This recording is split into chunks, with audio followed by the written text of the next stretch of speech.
Hello, how we doing today? It's a bull market, huh? Vibes are up. The whole narrative just got better all in 4 days?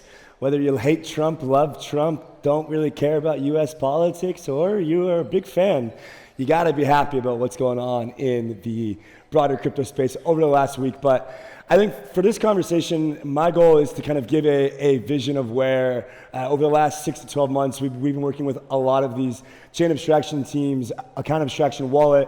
We've been working closely with a lot of these Rollup teams and really just seeing how this is all shaping up. And so my goal for you guys after the end of this short talk is to have an understanding of what a good collective vision should be for us as a team. And so we'll start all the way back when I first entered crypto in 2017. I was in university and my buddy was skipping out on parties. Naturally, he was a very smart guy anyways, and he didn't really like to go out too much. But what I came to find out was that he was trading shitcoins on Bittrex. And so this was the original evolution of crypto pre-on-chain, right? Like there was no Uniswap, there was no chains. It was just tokens on these centralized exchanges. And so this kind of came to be my initial iteration of what crypto is today, and probably a lot of newcomers as well. Fast forward into 2019, 2020, we had Ethereum launch this on-chain experience with Uniswap and DeFi Summer, and there was a lot of fun things that you could do on-chain. Now, at this time, we didn't really have this whole scalability problem because gas was low, everybody was having fun. The economic value that you were able to get from transacting on Ethereum in 2020 outweighed the gas costs that you would kind of incur. It was just a good time to be in Ethereum. But like with any kind of monolithic L1 that isn't hyper optimized for scale, Ethereum ended up in this environment where, we need to scale in some other capacity outside of the L1. And so we got Polygon. I still remember the days when Aave launched their Polygon arm and they had Polygon yield rewards, and the same thing went to Arbitrum and Optimism and Avalanche. And so we got this bifurcation of this horizontal scaling of Ethereum and of the broader crypto space. There was Ethereum killers, all L1s started to grow their ecosystem. And so it was great because we all got to experience these new execution environments, but we also got this bifurcation of the user experience, of liquidity, and more. And so that kind of came and went, and we had a lot of the collapses of some of the big centralized exchanges, and fast forward to now, that has only accelerated, right? So, we're speaking to teams on a weekly basis, launching new L2s. There's memes going around about we do not need more L2s. In fact, I saw one that was like a joint, and it was like the first half of the joint was like, wow, I believe in magic. And then the second half of the joint was like, damn, I miss her. And then the bottom little thing right on the roach was like, shit, man, I need to launch an L2. And so we're getting to this point where launching new chains is a meme. But the reality is where we go from here is a lot more chains. And there's going to be a lot more execution environments because of a myriad of reasons, from sovereignty, customizability, valuation premiums, and just this entire business model of basically Rollup as a service and this kind of app chain thesis. And so where we're headed and where we are now as a result of this, we have a lot of competition within Rollups and L2s today because we're all fighting for a similar pie of users. And I think that we're playing these kind of different liquidity games and different kind of notions of how we can onboard the current set of users onto our chains. And this just leads to more and more kind of infighting, headbutting, yelling on Twitter, Kyle Samani and Anatoly yelling at each other and trolling Ethereum L2 people. Then other modular ecosystem people and chain abstraction people are like, no, we're going to abstract it all away. And we just did a podcast with Andre Cronje, his first podcast in 2 years. And we asked him what he thought about this. And he's like, yeah, this all sounds great with this abstracted future, but what is today? Right? And so this is kind of where we are now. And so where I'd like to go and what I'd like to spend the next 10 minutes talking about is really just the vision of where I think that we're headed if we can align in a collective way. And so through the last couple of months, really last 12 to 18 months, we've seen that this that the incentives to launch new chains, the incentives to try to dominate the market from an interoperability perspective, from a new rollup perspective, are very strong. We've got these now, like these fiefdoms of rollup clusters and chain clusters, right? So we've got like the super chain and the ag layer and the elastic chain, and you've got the Solana and Andre's Phantom and Sonic and Avalanche. So we get these like fiefdoms, right? And they're all competing with each other. But here's where I think this is going to shift. So if we can have a universal UX, which is similar to that of an application-centric UX when you go online to a browser, right? So when you have in your browser tab, you have a different, you've got Gmail, you've got YouTube, you've got, your favorite news site. If we can build a crypto experience such that the actual chains themselves, as well as the broader experience of interacting, shifts to this more of an app-centric browser UX perspective, I think that the ideological downstream effects of this future are stronger than many anticipate now. While right now, if I'm Optimism, or if I'm Cosmos, or if I'm Osmosis or Solana, I'm fighting for all my users from all of these other chains. But I think if we shift this to these chains and these applications going out and focusing on onboarding new non-crypto users by having a strong distribution strategy, onboarding them into this UX of crypto, where I can have one account or one wallet that is able to serve all these different execution environments, then my one user that I bring from my application on the super chain, that one user can be beneficial downstream to Elastic Chain, to AgLayer, to Cosmos, to Osmosis. And we start to shift the way that we're thinking about this space from let me try to grab this user from this ecosystem and bring them here, rather than it shifts to, okay, let me go out and get new users, bring them in, and the competitive fiefdoms or clusters or chains should be happy that we are bringing that in, because that is one net new user. That is more liquidity for the broader crypto pie.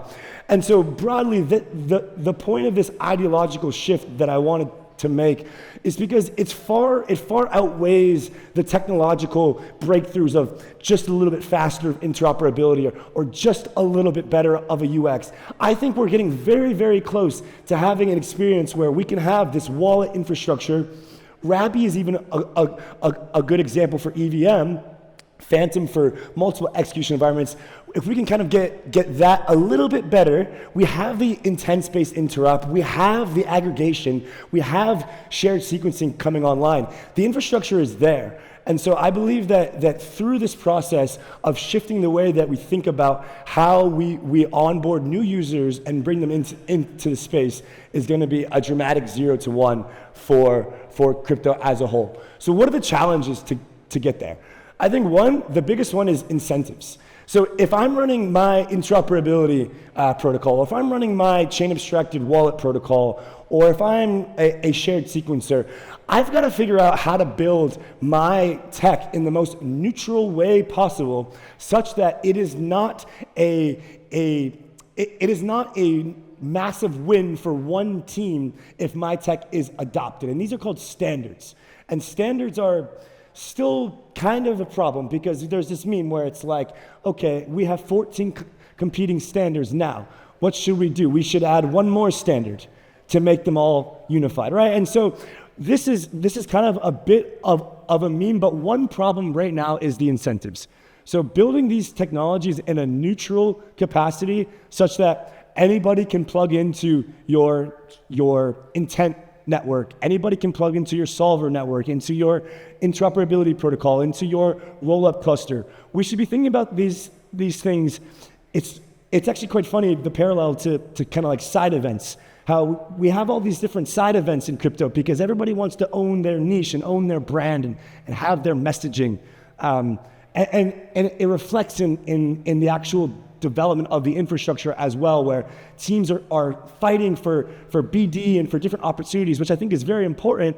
But at the end of the day, the winning technology that's going to get adoption by the large community is going to be one that is standardized and that it does not unequivocally benefit one or two players more than the broader market. And so I believe that strongly, and I believe that building with that neutrality in mind is going to be one way to overcome that incentive challenge. The other challenge is just broader distribution of this technology. And so I believe that we have a lot of focus currently on the current users in crypto. And so I think that the winners of this next 12 to 18 months will be the chains and the applications and the infrastructure that actually has the strongest distribution strategy outside of crypto. They will be the leaders of bringing on new users to the space, and other teams will be forced to follow. I think the infrastructure teams will dog food their own technology to grow their own application space on top, but with a focus on the newest users that are not existing today. And so I think that distribution is going to flywheel really strongly into the next era of onboarding new users and basically just growing the pie. So more concretely, where we are today is we're at this influx where we have a lot of this infrastructure is really close to being ready or ready. I think that this chain abstracted UX is coming to life. It's sooner than we expect. The ramifications are different valuations for applications versus infrastructure, different ways that users interact on chain, but we are close. And similarly, we are seeing breakout apps in crypto. We've got Polymarket, one of the most widely used applications in the entire world for this election cycle, built on crypto rails. Guys, there's a lot to be excited about right now, and it feels like we are on the precipice of this coming together. And so what do I want for us to go forward following these challenges and kind of wrapping up this history of where we are? What I would like us to do is focus on this next iteration of people that are coming on board, to onboard into not into the same UX and Rails that we're using, right? Not into the same bridge, MetaMask experience of gas payments. We want to be able to bring them into the most direct, easy to use, universal crypto experiences possible. Things like Infinex, things like Rabby Wallet, things like some of the larger wallet infrastructure teams that are building here today. These are where we should be bringing the users directly to, and by focusing on this distribution. And so to kind of wrap this up, I'm very excited about where this abstraction space has came over the last 12 to 18 months.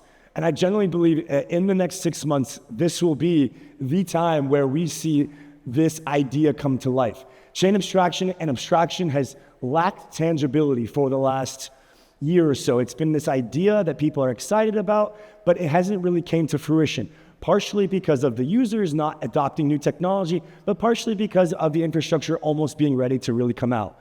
And so it is of my belief that in the next 6 months, with the focus on creating new on-chain user experiences, focusing on distribution, and onboarding new users directly to these universal accounts and UX, that we can build this more collaborative and grow the pie crypto environment. And I don't mean to be kumbaya up here, but it is a bull market, and we must embrace that we are all going to make it energy, because that is what brings new people into this space. That is what people want to be here for. And this is my third cycle, and we've seen these things play out time and time again. I think this time we actually have the infrastructure ready to onboard a behemoth amount of new users. I'm extremely excited about where these chain abstracted accounts are going. I'm extremely excited about interoperability and how we're going to kind of rebundle this modular ecosystem that has been kind of unbundled over the last 2 years. And I think we're closer than ever to having a UX that is primed for application-centric experiences for the non-crypto natives, that we can have actual popular and killer crypto apps. And if you know VCs, you should tell them to fund it, because I think we also see a shift in the commoditization of the infra stacks and a shift towards the largest crypto applications being the ones that own the end user relationships and that have that order flow. And I think Polymarket is a great example of that. I think some of these wallet products are a great example of that as well. So to kind of wrap up, guys, it's an awesome time ahead of us for the next 6 to 12 months of this abstraction infrastructure coming online.